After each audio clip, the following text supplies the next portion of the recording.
जय हिंद दोस्तों, स्वागत है आप सभी का एक नई वीडियो में।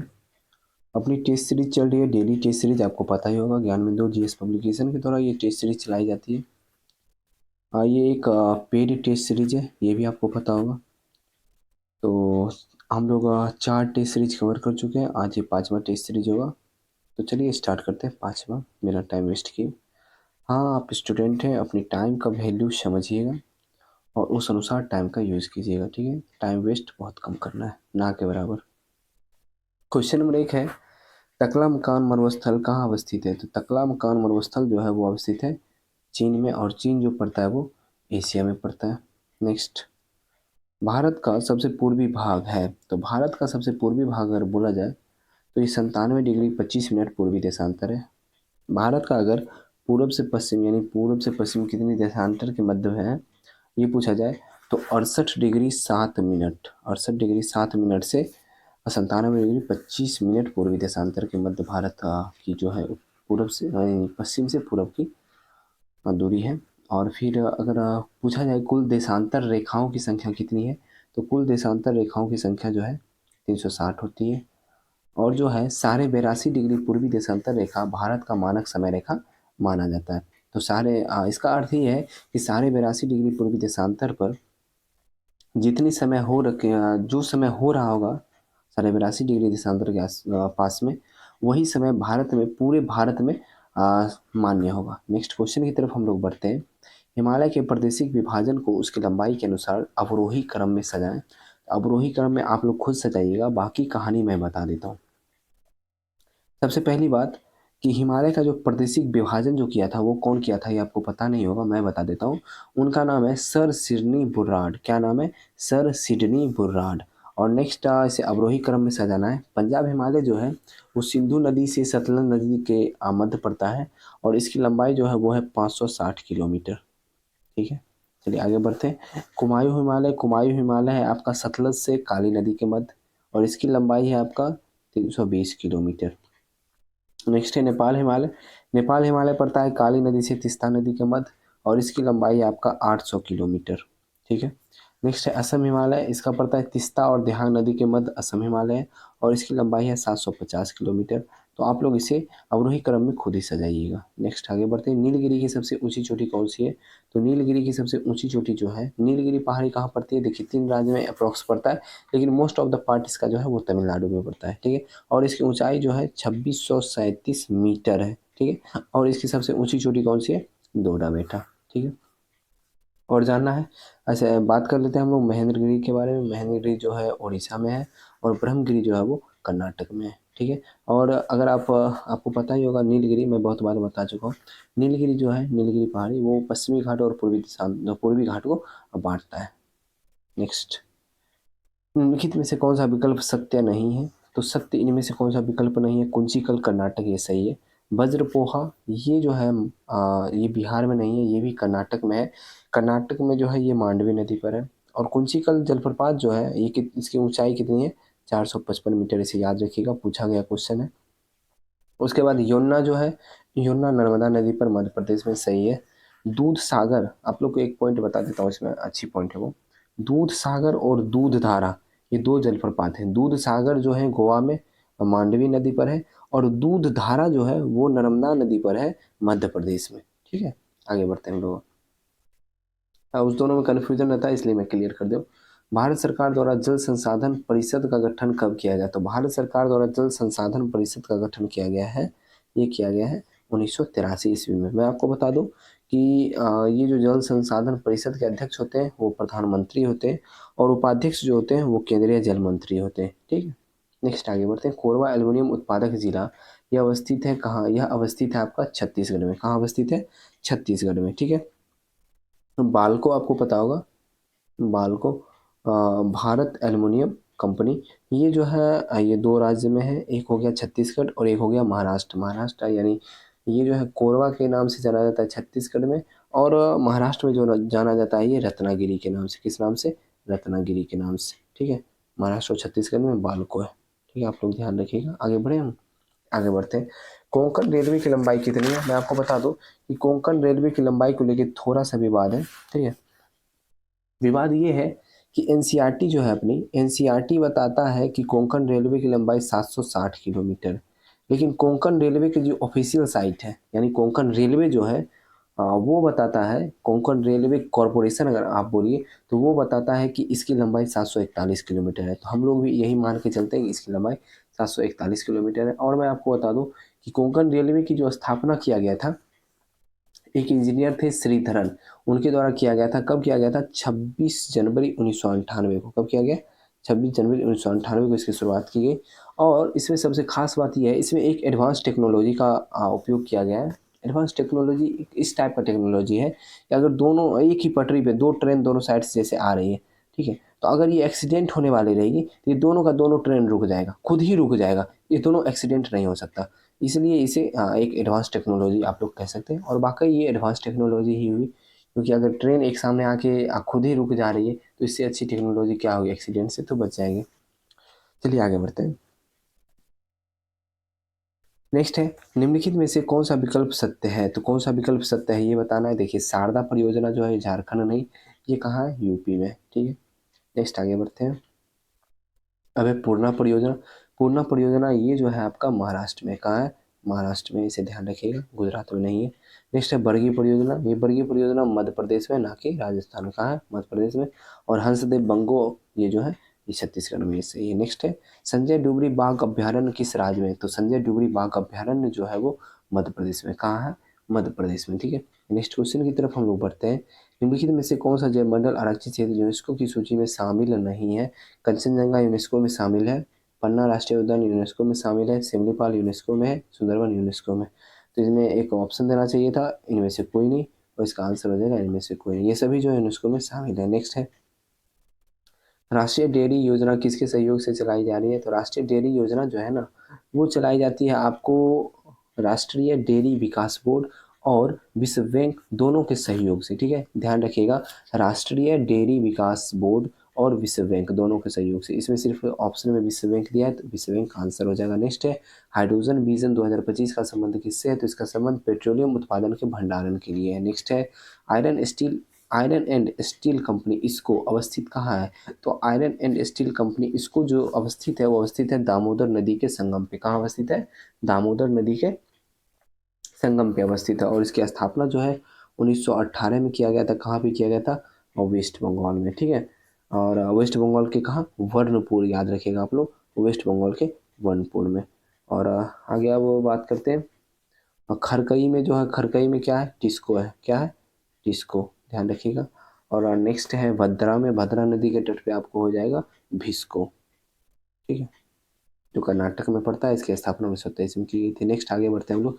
निम्नलिखित में से किस महानगर की जनसंख्या सर्वाधिक है? तो इसमें से जो हो जाएगा मुंबई की जनसंख्या जो है सर्वाधिक है। ठीक है, मुंबई इन ये सभी जो है चारों के चारों जो है मेट्रोपॉलिटन सिटी है। और इनमें जो है मुंबई जो है, मुंबई हो जाएगा मेगा सिटी का के नाम से जाना जाता, मतलब मेगा सिटी बोलते हैं।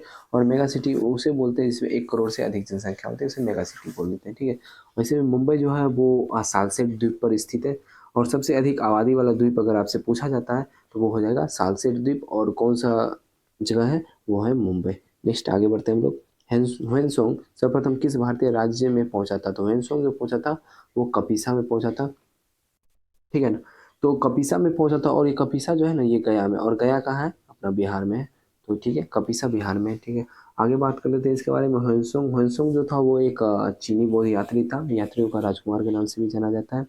नेक्स्ट जो है ये भारत की यात्रा करने के लिए 629 में चला था, बाकी 630 में पहुंचा था। और 644 ईस्वी तक ये भारत में रहा था। बौद्ध धर्म से संबंधित ये जानकारी इकट्ठा करने के लिए अब भारत आया था। ठीक है, और इसकी यात्रा वृत्तांत का नाम क्या है? सी युकी। ठीक है, आगे बढ़ते हैं हम लोग। गौतम बुद्ध के महाभिनिष्क्रमण का प्रतीक चिन्ह क्या है? तो गौतम बुद्ध के महाभिनिष्क्रमण, महाभिनिष्क्रमण के मतलब आप लोग समझ रहे हैं? महाभिनिष्क्रमण का मतलब हुआ वो जब घर छोड़े थे, मतलब घर से निकले थे, वो 29 वर्ष की अवस्था में अपने घर से निकले थे। और उसका जो प्रतीक है वो है घोड़ा, याद रखिए, उसका प्रतीक क्या है? घोड़ा है। ठीक है, चलिए तो अब आगे बढ़ते हैं हम लोग। नेक्स्ट है अर्थशास्त्र में चर किसे कहते हैं? अर्थशास्त्र में जो है चर किसे कहते हैं, चलिए बात कर लेते हैं हम लोग। अर्थशास्त्र में प्रांतों को चक्र कहते हैं। क्या कहते हैं? चक्र। ठीक है, मार्ग निर्माण अधिकारी को एग्रोनोमाई कहते हैं। क्या बोलते हैं? एग्रोनोमाई। और कमिश्नर को क्या बोलते हैं? प्रदेष्टा। क्या बोलते हैं? प्रदेष्टा। कमिश्नर को क्या बोलते हैं? प्रदेष्टा। यहीं पे याद कर लीजिएगा आप लोग। तो बच्चा कौन सा है? जासूस बच्चा है। जासूस को क्या बोलते हैं? चर बोलते हैं। आगे बढ़ते हैं हम लोग। नेक्स्ट क्वेश्चन है, कुषाण काल में सर्वाधिक विकास किस क्षेत्र में हुआ था? तो मैं आपको बता दूं कि कुषाण काल में जो है सर्वाधिक विकास जो हुआ था वो वास्तुकला के क्षेत्र में हुआ था। एक पॉइंट मैं आपको बता देता हूँ इस संबंधित। स्वर्ण काल के आप लोग स्वर्ण काल के बारे में आप लोग जानते होंगे। स्वर्ण काल जो है वो गुप्त काल को कहा जाता है, क्योंकि उस समय साहित्य में जो है बहुत ज़्यादा ही विकास हुआ था। जिससे संबंधित गुप्त काल को हम लोग स्वर्ण काल के रूप में जानते हैं। लेकिन अगर आपको ऑप्शन में कभी गुप्त काल नहीं मिले तो आप कुषाण काल को स्वर्ण काल के रूप में यूज कर सकते हैं। ठीक है ना। नेक्स्ट है, सोमपुर महाविहार का निर्माण किसके द्वारा करवाया गया था? तो इसका निर्माण, सोमपुर महाविहार का निर्माण धर्मपाल के द्वारा करवाया था, जो पाल वंश के संस्थापक थे। बाकी मैं आपको बता दूं कि विक्रमशिला विश्वविद्यालय की स्थापना धर्मपाल ही करवाए थे। नेक्स्ट है, ट्रिपल अलायंस में निम्नलिखित में से कौन सा देश शामिल नहीं था? देखिए आपको मैं बता दूं, ट्रिपल अलायंस जो संबंधित है ये आपको संबंधित है प्रथम विश्व युद्ध से भी थोड़ा बहुत। बाकी ट्रिपल अलायंस की स्थापना वैसे 1882 में हुआ था, और इसमें जो है इटली, जापान और नहीं, इटली, जर्मनी और ऑस्ट्रेलिया, हंगरी, ये सभी जो है संबंधित है ट्रिपल अलायंस से। बाकी जापान जो है ये संबंधित नहीं है ट्रिपल अलायंस से। नेक्स्ट, वीडियो पसंद आ रही है, डिटेल में मैं डिस्क्राइब कर रहा हूँ प्रत्येक चीज़ को। पसंद आ रही है वीडियो को लाइक कर दीजिएगा। चैनल पर नया है चैनल को सब्सक्राइब कर लीजिएगा। पीडीएफ आपको मिलेगा टेलीग्राम पे, 8 बजे पीडीएफ मिलेगा, 9 बजे वीडियो मिलती है। ठीक है ना। इसका सोल्यूशन। नेक्स्ट आप आगे बात कर लेते हैं हम लोग। गुलाबों का युद्ध किस देश में हुआ था? तो मैं आपको बता दूं कि गुलाबों का युद्ध जो हुआ था ना, वो ब्रिटेन की गद्दी प्राप्त करने के लिए हुआ था। किसके लिए हुआ था? ब्रिटेन की गद्दी जो है वो प्राप्त करने के लिए गुलाबों का युद्ध हुआ था। तो इसका आंसर क्या हो जाएगा? ब्रिटेन हो जाएगा। नेक्स्ट है, जहांगीर की मृत्यु कहाँ हुई थी? तो मैं आपको बता दूं कि जहांगीर की जो मृत्यु हुई थी वो हुई थी अक्टूबर 1627 में। कब हुआ था? अक्टूबर 1627 में। एग्जैक्ट डेट मुझे नहीं याद है, अगर आपको याद है तो बता दीजिएगा। और ये कहाँ हुआ था? भीमबार में। कहाँ हुआ था? भीमबार। भीमबार जो पड़ता है अभी कहाँ है? वर्तमान पाकिस्तान में पड़ता है भीमबार। ठीक है। अब हम लोग अहमदनगर के बारे में बात करते हैं। अहमदनगर में जो मृत्यु हुई थी ये 1707 में किसकी मृत्यु हुई थी बताइए? औरंगजेब की मृत्यु हुई थी अहमदनगर में। आगरा में आपको पता है किसकी? बाबर की मृत्यु हुई थी 1530 में। और फतेहपुर सीकरी में अकबर की मृत्यु हुई थी 1605 में। ठीक है। आगे बढ़ते हैं। सिकंदर लोदी ने आगरा शहर की स्थापना कब की थी? सिकंदर लोदी ने आगरा शहर की स्थापना 1504 ईस्वी में किया था। नेक्स्ट आगे बढ़ते हैं। अरविंद घोष की प्रसिद्ध पुस्तक न्यू लैंप फॉर ओल्ड किस वर्ष प्रकाशित हुआ था? तो ये प्रकाशित हुआ था आपका 1893 में। और मैं इसके बारे में आपको बता दूं कि अरविंद घोष भी जो ये सिविल सर्विस का एग्जाम होता था वो पास किए थे, लेकिन उसमें एक टेस्ट होता था घुड़सवारी का, तो घुड़सवारी के टेस्ट में वो फेल हो गए थे। ठीक है। और अंत में ये जो है योगी बन गए थे, और औरेबले आश्रम की स्थापना जो है अरविंद घोष ने किया था। ठीक है। आगे बढ़े। सभ्यता और नैतिकता नामक पुस्तक की रचना किसके द्वारा किया गया? तो सभ्यता और नैतिकता नामक पुस्तक की रचना जो है वो सबसे पहले मैं आपको बता दूं कि इस्लाम धर्म का राजा राम मोहन राय किसे कहा जाता है, आप बताइएगा? तो इस्लाम धर्म का राजा राम मोहन राय कहा जाता है सर सैयद अहमद खां को, और इनके द्वारा ही सभ्यता और नैतिकता नामक पुस्तक की रचना की गई थी। नेक्स्ट, किसके शासनकाल में भारत और अंग्रेजी शिक्षा आरंभ हुआ था? भारत में अंग्रेजी शिक्षा जो है आरंभ हुआ था। चलिए, तो सबसे पहले मैं आपको बता दूं, चलिए इसका आंसर मैं बता देता हूँ लॉर्ड विलियम बेंटिक के बारे में। अब मैं बता दूं कि लॉर्ड विलियम बेंटिक की जो शासनकाल थी वो 1828 से 1835 तक थी, ये आपको पता होगा। इसमें क्या हुआ था देखिए, 1813 में ही प्रतिवर्ष 1 लाख रुपये जो है शिक्षा पे खर्च करना था। अब भारत में ऐसा एक्ट पारित हो गया था, लेकिन वो जो है 1834 तक खर्च नहीं किया गया। अब आप लोग सोच रहे होंगे कि खर्च क्यों नहीं किया गया? जब पारित हो गया तो खर्च करना चाहिए था। इसलिए नहीं किया गया ना कि ब्रिटिश जो थे उनमें खुद ही मतभेद चल रहा था इस बात को लेकर कि यानी भारतीय को जो शिक्षा दिया जाए वो अंग्रेजी यानी इंग्लिश, अंग्रेजों के माध्यम यानी अंग्रेजी भाषा में दिया जाए या भारतीय मूल भाषा में दिया जाए। तो इस बात को लेके जो है बहस चल रही थी, यानी मतभेद चल रहा था। फिर अंत में 1834 में जो है मैकाले समिति की स्थापना हुई। फिर मैकाले समिति जो रिपोर्ट पेश हुआ 1834 में, और फिर ये निर्णय लिया गया कि भारतीयों को अंग्रेजी भाषा में शिक्षा दी जाएगी, फिर दिया जा रहा था। नेक्स्ट है अभिनव भारत संस्था की स्थापना कब हुई? तो अभिनव भारत संस्था की स्थापना जो है आपको पता होगा 1904 में हुआ। किनके द्वारा हुआ था?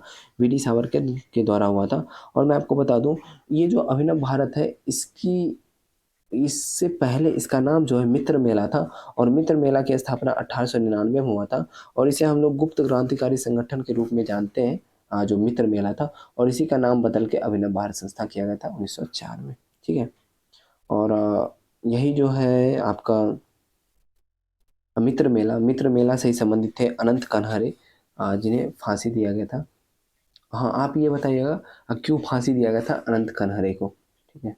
नेक्स्ट है 1857 की क्रांति में फतेहपुर में विद्रोह को दबाने वाला ब्रिटिश नायक कौन था? तो ये फतेहपुर की बात की जा रही है। तो फतेहपुर से जो है आपका सबसे पहली बात कि फतेहपुर से कौन नेतृत्व कर रहे थे? तो फतेहपुर से नेतृत्व कर रहे थे अजीमुल्ला खां। कौन कर रहे थे?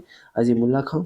और नाना साहब जो थे ना, वो अजीमुल्ला खां के सलाहकार थे। क्या थे? अजीमुल्ला खां के सलाहकार थे। कौन? नाना साहब। और मैं आपको बता दूं, ब्रिटिश जो है ना, वो नाना साहब को पेंशन दे रहे थे, लेकिन कुछ दिनों बाद वो पेंशन बंद कर दिए थे। तो ये सलाहकार जो थे अजीमुल्ला खां, वो नाना साहब को यानी इन्हें भेजा गया था ब्रिटिश से बात करने के लिए, फिर भी बात नहीं बनी, और फिर वो आ गए यहाँ पे। उसके बाद ये भाग ले लिए थे 1857 की क्रांति में। लेकिन इसे जो है दबाने का काम कौन किया था? इसे दबाने का काम जनरल रेनाल्ड ने किया था। नेक्स्ट, मेवाड़ भील आंदोलन कब हुआ था? मेवाड़ भील आंदोलन जो है ना, वो हुआ था 1922 ईस्वी में। कब हुआ था? 1922 ईस्वी में हुआ था। और इसकी अध्यक्षता कौन कर रहे थे? तो मोतीलाल तेजावत। मोतीलाल तेजावत, ध्यान रखिएगा, इसकी अध्यक्षता कर रहे थे मेवाड़ भील आंदोलन की। नेक्स्ट आगे हम लोग बढ़ते हैं। सचेतक की नियुक्ति कौन करता है? तो सचेतक की जो है नियुक्ति, वो किसके द्वारा किया जाता है? संसदीय दल के द्वारा किया जाता है। किसके द्वारा? संसदीय दल के द्वारा। नेक्स्ट आगे बढ़ते, 73वें संविधान संशोधन के बाद पंचायती राज अधिनियम का निर्माण करने वाला प्रथम राज्य कौन बना? देखिए, इसमें ऑप्शन में आपको कहीं मध्य प्रदेश अगर दिख रहा है, तो आंसर मध्य प्रदेश होना चाहिए ऑथेंटिक रूप से। ठीक है। लेकिन ऑप्शन में मध्य प्रदेश नहीं है, तो इसका आंसर कर्नाटक हो जाएगा। ठीक है। इसका आंसर क्या हो जाएगा? कर्नाटक हो जाएगा। आपको पता होगा 73वां संविधान संशोधन 1993 में हुआ था। नेक्स्ट आपको मैं बता दूं, अगर आपसे पूछा जाए कि पंचायती राज की स्थापना, अधिनियम की बात नहीं की जा रही है, पंचायती, ये 73वां संविधान संशोधन अधिनियम आने के बाद कर्नाटक और मध्य प्रदेश में लागू किया था। लेकिन ऐसे बोला जाए कि पंचायती राज की स्थापना, तो वो जो है 2 अक्टूबर 1959 को राजस्थान में किया गया था, और 11 अक्टूबर 1959 को आंध्र प्रदेश में किया गया था। ठीक है। इस बात को ध्यान रखिएगा। नेक्स्ट, लोक लेखा समिति अपना प्रतिवेदन किसे देता है? तो लोक लेखा समिति अपना प्रतिवेदन जो है लोकसभा को देता है। लोक लेखा समिति में कुल 22 सदस्य होते हैं, जिसमें से 15 सदस्य आपको हो जाएंगे लोकसभा से, और 7 सदस्य हो जाएंगे राज्यसभा से। आगे बढ़ते हैं हम लोग। राष्ट्रीय ध्वज फहराना मौलिक अधिकार है, इसकी घोषणा किस वर्ष की गई थी? तो राष्ट्रीय ध्वज फहराना मौलिक अधिकार है, इसकी घोषणा वर्ष 2004 में की गई थी, अनुच्छेद 19 के 1 के क के तहत। आगे बढ़े। विधानसभा के सत्रावसान का आदेश किसके द्वारा दिया जाता है? मैं आपको बता दूं कि विधानसभा के सत्रावसान या सत्र आहूत या विघटन, इन सभी का आदेश या फिर इन सभी को करने का पावर जो है सिर्फ राज्यपाल में। लेकिन एक चीज है, जो विधानसभा को स्थगित करने का पावर, वो विधानसभा अध्यक्ष के हाथ में है। ठीक है। विधानसभा को स्थगित करने का पावर किसके हाथ में है? विधानसभा अध्यक्ष के हाथ में। ठीक है। और विधानसभा सत्रावसान, सत्र आहूत और विघटन, ये संबंधित पावर जो है वो राज्यपाल के पास है। इसके बारे में आप अनुच्छेद 174 में पढ़ सकते हैं। नेक्स्ट है, मंत्रालयों में वित्तीय संसाधन का आवंटन कौन करता है? तो मंत्रालयों में वित्तीय संसाधन का आवंटन जो है वित्त मंत्रालय करता है। मतलब वित्तीय संसाधन का आवंटन का मतलब हुआ कि कितने पैसे जल मंत्रालय में देना है, कितने पैसे जो है वो कोयले मंत्रालय में देना है। इस प्रकार जितने भी मंत्रालय हैं, उनमें कितने कितने पैसे देना है, उसका आवंटन वित्त मंत्रालय करता है। नेक्स्ट है, निम्नलिखित में से कौन सा प्रधानमंत्री पद ग्रहण करते समय विधानसभा का सदस्य नहीं था?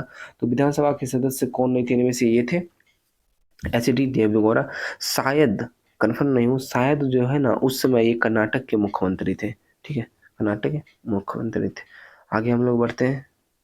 राष्ट्रपति द्वारा कार्यकारी मुख्य न्यायाधीश की नियुक्ति होता है। तो राष्ट्रपति द्वारा कार्यकारी मुख्य न्यायाधीश की नियुक्ति जो होता है वो होता है सर्वोच्च न्यायालय के अन्य न्यायाधीश को, और इसका वर्णन जो है अनुच्छेद 126 में आप लोग देख लीजिएगा। नेक्स्ट, शिक्षा के अधिकार एक मौलिक अधिकार है। शिक्षा का अधिकार जो है वो एक मौलिक अधिकार है। हाँ, तो ये जो है स्वतंत्रता के अधिकार के अंतर्गत आता है, और स्वतंत्रता के अधिकार के अंतर्गत कौन कौन से अनुच्छेद आते हैं ये आप मुझे बताइए। तो 18 से लेके 22 तक, 18 से लेके 22 तक जो है स्वतंत्रता के अधिकार के अंतर्गत आता है। समानता 14 से 18 के अंतर्गत आएगा। तो शिक्षा के अधिकार जो है ये 18 से 22 तक में आएंगे, और 21 के 1 में इसका वर्णन है शिक्षा शिक्षा का अधिकार का। नेक्स्ट आगे बढ़ते हैं हम लोग। हाँ, निम्नलिखित में से किस अनुच्छेद में राज्य परिषद के मंत्रियों की शपथ, योग्यता, उत्तरदायित्व एवं कार्यकाल की चर्चा है? तो इसकी चर्चा जो है आपको मैं बता दूं। हाँ, इसकी चर्चा जो है आपको मिल जाएगा अनुच्छेद 163 में। किसमें मिल जाएगा? अनुच्छेद 163 में। अनुच्छेद 164 में मुख्यमंत्री की नियुक्ति राज्यपाल करता है, इसकी चर्चा है। और अनुच्छेद 165 में जो है महाधिवक्ता की चर्चा है, अटॉर्नी जनरल के बारे में आप लोग जानते हैं। नेक्स्ट आगे बढ़ते हैं हम लोग।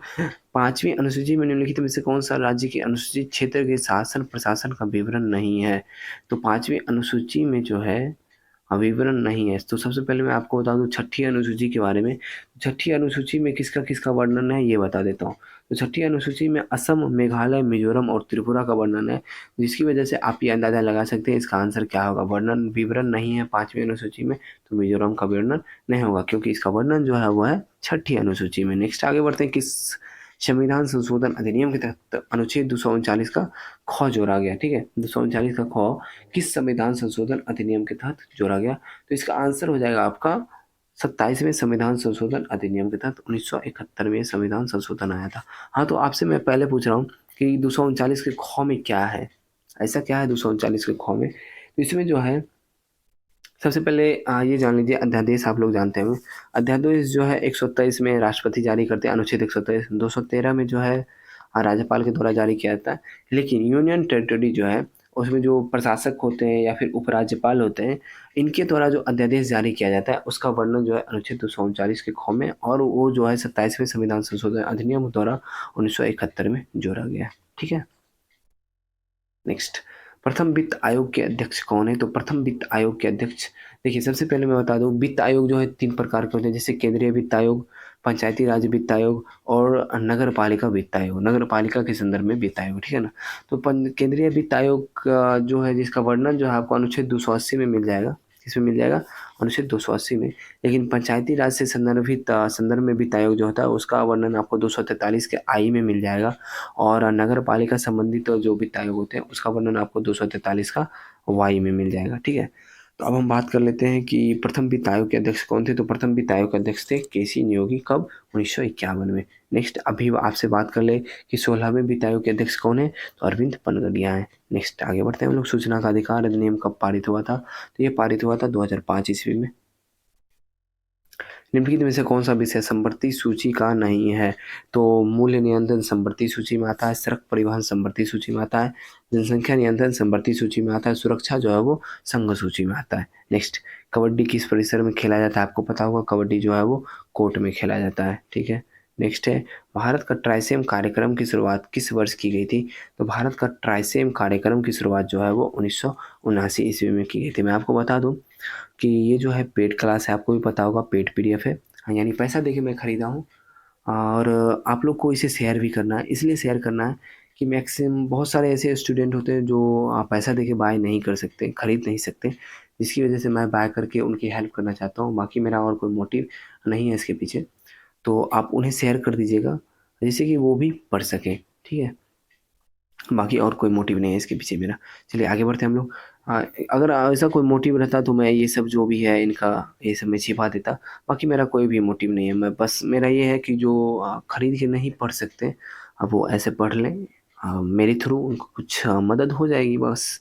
पीडीएफ भी मैं दे रहा हूँ, बाकी डिटेल सॉल्यूशन भी मैं दे रहा हूँ, तो उन्हें खरीदने की आवश्यकता नहीं पड़ेगी। ठीक है। नेक्स्ट आगे बढ़ते हैं हम लोग। निम्नलिखित में से किस के तहत अंतर्राष्ट्रीय मुद्रा कोष दुनिया की रैंकिंग तय करता है?